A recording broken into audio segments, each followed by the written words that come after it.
The diplomatic shuttle touched down on Zephyria Prime with barely a whisper, its silver hull gleaming under 3 distant suns. Elsa Martinez pressed her face against the viewport, her breath fogging the glass as she took in the crystalline towers that spiraled into the lavender sky. As Earth's youngest xenanthropologist, she'd studied countless alien cultures, but nothing had prepared her for the Zephyrians, a race so ancient and mysterious that their very existence had once been considered myth.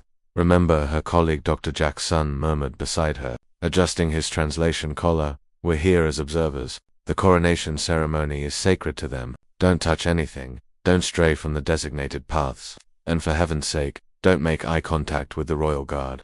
Elsa nodded, though her fingers itched to explore. At 26, she was already known for her unconventional methods and her ability to uncover cultural secrets others missed. Jack's son, 15 years her senior, had been assigned as her handler, diplomatic babysitter. She thought wryly. The palace was a maze of opalescent corridors that seemed to shift and breathe with a life of their own. Bioluminescent vines crawled along the walls, casting dancing shadows that made Elsa's head spin. The delegation moved through the halls in silence, escorted by towering Zephyrian guards whose 6 eyes gleamed like molten gold.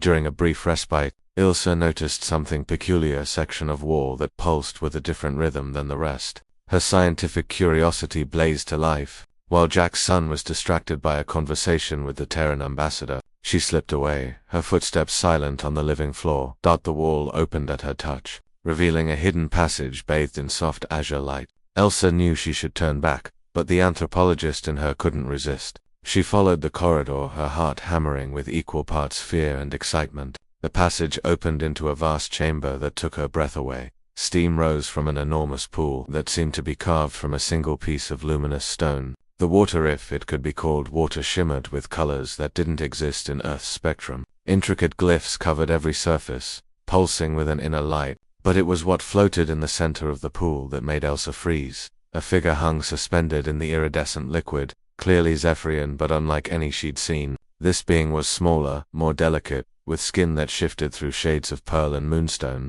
Crown-like protrusions grew from its head, and its body was covered in what appeared to be ritualistic markings. Elsa's scientific mind raced. This had to be part of the coronation ritual, a sacred royal bath perhaps. But something was wrong. The figure wasn't moving, wasn't breathing.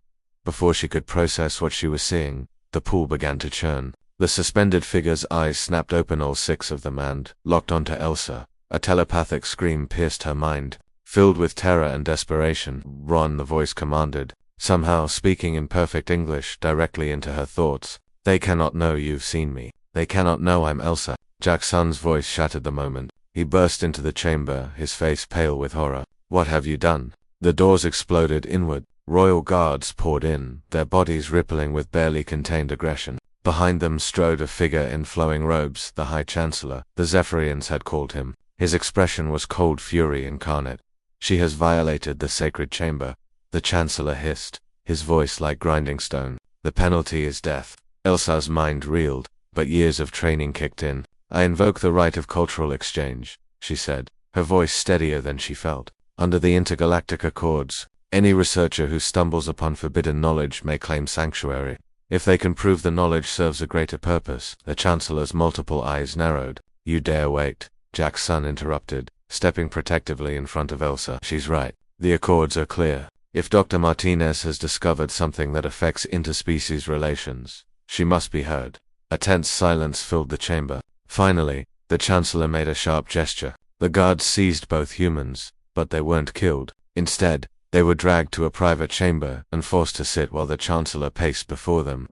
"You have seen what no outsider should see," he began, his voice heavy with resignation. "The being in that bath is our true sovereign, the ruler your delegation believes they're honoring tomorrow that is merely a puppet, a figurehead we control." Elsa's widened. "But why?" The Chancellor's expression cracked, showing something almost like grief. "Our true queen," she emerged from her metamorphosis, "wrong. The genetic modifications our ancestors made to our royal line they finally broke. She has no mind, no consciousness. She is beautiful but empty. If our people knew, if the galaxy knew that our divine bloodline had failed," understanding crashed over Elsa like a wave, "your entire society would collapse. Your legitimacy is built on the divine right of your royal family. For 200 cycles, We have hidden her in that preservation bath, the Chancellor continued. We select suitable candidates from the lower nobility, mind-wipe them, and create puppet rulers while the true queen rests between public appearances. But the pool, it spoke to you. It recognized something in your biology, perhaps. The pool is alive, you see. It has preserved not just our queen's body, but fragments of her consciousness, broken fragments that sometimes wake and suffer. Jack's son leaned forward, his scientific mind clearly wrestling with ethical implications. You're keeping her alive but imprisoned in her own broken mind. The Chancellor's shoulders sagged. We thought it was mercy. We thought if we just waited long enough, the healers could find a cure. But it's been 2 centuries, and she only suffers when she wakes.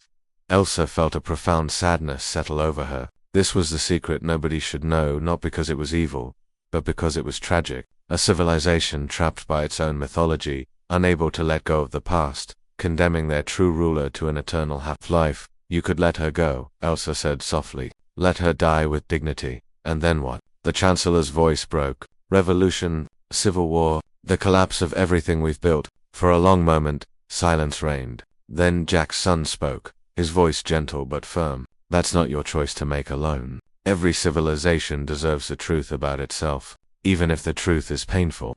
The Chancellor stared at them for what felt like hours. Finally, he made a decision that would echo through galactic history. I will grant you safe passage back to your ship, he said, and I will give you a choice. Keep this secret, or expose it. But know this: if you reveal what you've seen, thousands may die in the chaos that follows. The weight of that choice is now yours to bear. As Elsa and Jack's son were escorted back to their shuttle, the weight of that terrible knowledge pressed down on them. Elsa had wanted to uncover secrets, to understand alien cultures. Now she understood them all too well, and she would carry the burden of that understanding for the rest of her life. The shuttle lifted off, leaving HFY Prime behind. Neither of them spoke. In her mind, Elsa could still feel the echo of that telepathic scream, the desperate plea of a being who had been suspended between life and death for 200 years. Some secrets, she realized, were never meant to be discovered. But now that they had been, the question remained: what would they do with the truth?